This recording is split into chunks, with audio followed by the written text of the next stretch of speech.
Eu prevejo para ti um dia incrível e uma vida espetacular e maravilhosa. Pois é, hoje quase vamos fazer aqui um jogo de adivinhação. Sim? Portanto, fica aqui comigo e acompanha-me. Hoje trago-te aqui 3 questões essenciais à nossa vida. A última, para mim, é a minha favorita, claro.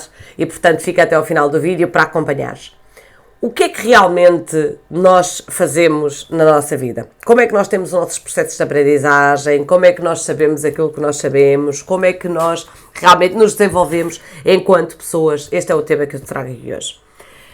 Cada vez que eu pergunto a alguém como é que tu sabes, não é? E esta é uma pergunta que eu faço muitas vezes. As pessoas chegam ao pé de mim e elas têm muitas certezas. Elas sabem que podem ou não podem empreender, elas sabem que são capazes ou não de fazer o que quer que seja, manter o relacionamento, salvar o casamento, a lidar com os familiares, a transformar a relação com os filhos. Portanto, elas têm a certeza se elas sabem ou não sabem fazer o que quer que seja na vida delas. E a maior parte das vezes eu pergunto como é que sabes? Como é que tu sabes isso que me estás a dizer? E, para grande espanto, a maior parte das pessoas não faz ideia de como é que sabe.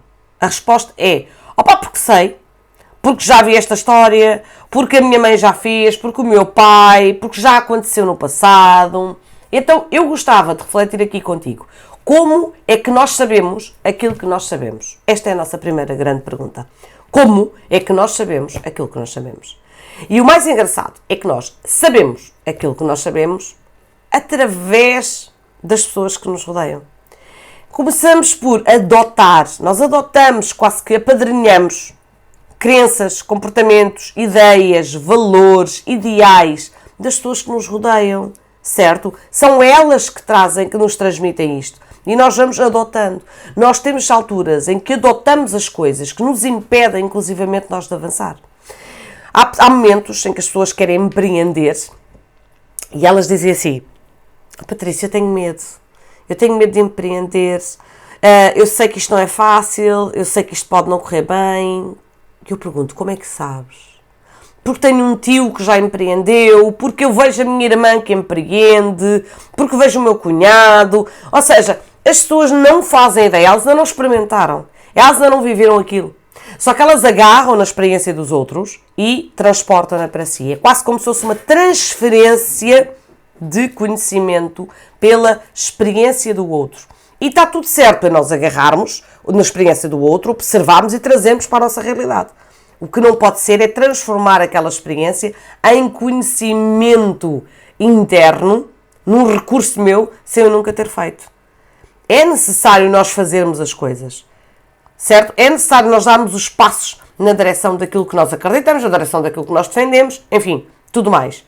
Porque isto traz-nos à segunda questão que eu trago hoje, que é, será que o nosso passado nos ajuda a prever o nosso futuro? Será que nós, enquanto seres humanos, conseguimos utilizar aquilo que já fizemos em tempos para trazer e para construir, para consolidar aquilo que nós vamos ter no amanhã? O que é que tu pensas sobre isto? Deixa aí um comentário. Tu achas ou não achas que o teu passado efetivamente pode ajudar-te a prever o teu futuro? É que a maioria das pessoas, efetivamente acha que o seu passado vai ajudar a prever o seu futuro. A maioria das pessoas acha que, como algo já aconteceu, como ela já teve uma relação falhada, todas as relações vão falhar. Como ela já foi traída, todas as vezes ela vai ser traída. Como ela já foi enganada, todas as vezes ela vai ser enganada. Como ela já teve um problema de saúde, todas as vezes ela vai adoecer. Há pessoas que acreditam que quando estão nos melhores momentos da sua vida começam a acontecer coisas ruins. Repara bem, as pessoas estão num momento de ascensão, mas em algum ponto do passado elas tiveram em ascensão e caíram, então elas acreditam que vai acontecer no futuro. E o que é que acontece depois na vida real? Tcharam! Exatamente isso. Ou seja, se tu acreditas que uma coisa vai acontecer, ela vai mesmo acontecer. Porque tu vais encontrar evidências. Nós temos o sistema de ativação reticular. Estou a explicar o que é. O sistema de ativação reticular é um sistema que nós temos incorporados no nosso cérebro que nos traz a seguinte informação. Os nossos olhos captam, não é? A nossa visão capta uma série de coisas por segundo, aliás, por milésimo de segundo até, que felizmente nós não processamos cognitivamente. Ou seja, neste momento eu estou a olhar para ti, estou focada em ti, no entanto, se eu parar para pensar, bem como tu, vou-te sugerir agora isto, se tu começares a ganhar consciência, tu tens uma série de coisas que tu consegues ver à tua volta, não é? A não ser que tenhas um problema de visão, conseguirás ter esta visão periférica e perceber, compreender que há coisas à tua volta nas quais tu não estavas a prestar atenção até eu te dizer. Pois bem, então, imagina, se toda esta informação que os olhos captam chegasse até ti, se toda a informação que os nossos ouvidos captam chegasse até nós, se todas as informações que o nosso tato, que o nosso nariz, que o nosso paladar consegue captar chegasse até nós, nós éramos literalmente entupidos com uma série de informação que nos bloqueava o raciocínio.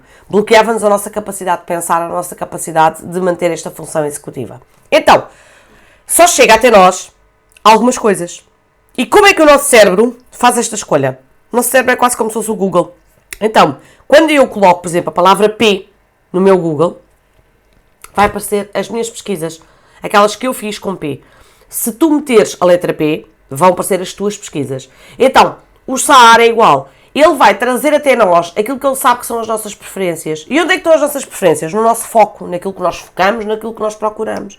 Então, a mente realiza aquilo em que se foca. Se eu estiver focada que as coisas vão acontecer no meu futuro, tal e qual como aconteceram no meu passado, é exatamente isso que vai acontecer. E os meus olhos, os meus ouvidos, os meus 5 sentidos, eles vão trazer até mim informação que vá sustentar isso. Certo? Ele vai trazer coisas que vão provar-me que eu estou certa. Por isso é que Henry Ford diz, quer tu achas que tens razão ou não, vai estar certo. Porque se eu acreditar o oposto vai acontecer. É muito engraçado. E tu já sabes o que é que eu costumo dizer, não é? Não acredites em nada daquilo que eu digo. Agarra e testa. Experimenta por ti próprio. Experimenta testar. E é por isto que nós muitas vezes mantemos padrões que não nos servem. Padrões inúteis na nossa vida. Nós não conseguimos sair daqui. E isto leva-nos à última pergunta, que é, porquê que nós somos incapazes de prever os acontecimentos inesperados na nossa vida?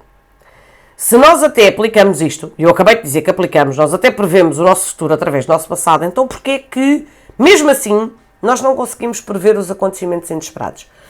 Há um escritor libanês chamado Nicholas Taleb. Ele chama esta nossa incapacidade de prever o futuro, ele chama o modelo do cisne negro. É muito engraçado, não é? Portanto, o mundo ocidental acreditava que só existiam cisnes brancos. Até que em meados do século XVII, os naturistas descobriram que afinal de contas não. Afinal de contas também existe uma raça de cisnes negros. E a partir daí começaram a pensar, claro, tudo aquilo que havia apontava para este sentido. Por exemplo, quando os aviões embatem nas torres, não é? Foi um espanto, não é? Foi um acontecimento que espantou toda a gente. Foi um acontecimento inesperado. No entanto, se prestares atenção daí para a frente, não é? Nas semanas, nos meses que se seguiram, parece que tudo apontava para aquele acontecimento. Tudo apontava para que aquilo fosse acontecer. Então repara, se tudo apontava para que aquilo fosse acontecer, por cargas de água que aquilo não foi previsto. Porquê é que nós continuamos a não conseguir prever estes acontecimentos inesperados? Porquê é que nós continuamos a não conseguir ver os cisnes negros da nossa vida? Será? O que é que tu achas que acontece? O que é que tu achas que te leva, não é? Que te impede de ver estes cisnes negros? Ou seja, que tu não consegues perceber aquilo que é inesperado. Tu não consegues prever aquilo que é inesperado. O que é que será que acontece? Já pensaste sobre isto? Para um bocadinho. Faz uma pausa. Para um pouco e reflete. O que é que será que acontece? Porquê é que nós não conseguimos prever? Porque afinal de contas tu já sabes que eu também te vou dar a resposta, não é? Portanto, se continuas aqui comigo, é porque eu acredito que tu já paraste um pouco para refletir sobre isso. Então, porquê que nós não conseguimos ver? Porque nós damos como adquirir tudo aquilo que nós já temos. Nós, apesar de construirmos, repara, é tão engraçado o que o nosso cérebro faz, não é? Nós construímos o futuro com base no passado. Nós permitimos que as limitações do passado potenciem o nosso futuro, não é? Criem novas limitações no futuro. No entanto, nós estamos sempre no presente. E nós não conseguimos, nós temos tanta certeza que aquilo vai acontecer, seja lá o que for aquilo, não é? Coisas boas, coisas más, que nós nunca pensamos que algo diferente se vai passar do que aquilo que eu já idealizei. precisamente porque eu utilizo o meu passado para construir o meu futuro, é que eu não consigo prever que uma coisa inesperada possa acontecer. É quase como se eu tivesse a minha bolinha de cristal, não é? Eu tenho a certeza absoluta daquilo que vai acontecer. Que por vezes eu não consigo ver aquilo que está mesmo de frente, está debaixo do meu nariz, não é? Como se costuma dizer, não é? De frente aos olhos. Está ali mesmo, óbvio, está a gritar todos os lados que vai acontecer e eu não consigo ver. Porque eu só consigo acreditar naquilo que eu já imaginei, que eu já criei espaço mental para aceitar que vai acontecer. Certo? É por isso que, mesmo, por exemplo, num caso de falecimento, num caso de morte de uma pessoa que já está doente, que já está em doença profunda, mesmo assim aquilo espanta-nos. Nós não estávamos a contar que fosse naquele dia, não estávamos a contar que fosse naquele momento. Parece sempre que é um impacto gigantone. É precisamente por isto. Porque a nossa capacidade de agarrar no passado e transportá-lo para o futuro impede-nos muita vez de prever, de viver o que está a acontecer agora, certo? Com a certeza daquilo que nós sabemos que vai acontecer ali, que na grande maioria das vezes não é nada assim, certo? Quantas são as vezes que o teu futuro aconteceu exatamente como tu previste? Quase nunca, é ou não é? Portanto, é assim, eu espero que estas 3 perguntas te façam alargar o teu horizonte, abrir o teu mapa e que tu passes a descobrir quais são, efetivamente, os cisnes negros que tu tens andado aí a esconder debaixo de ti. Sim? Bora lá!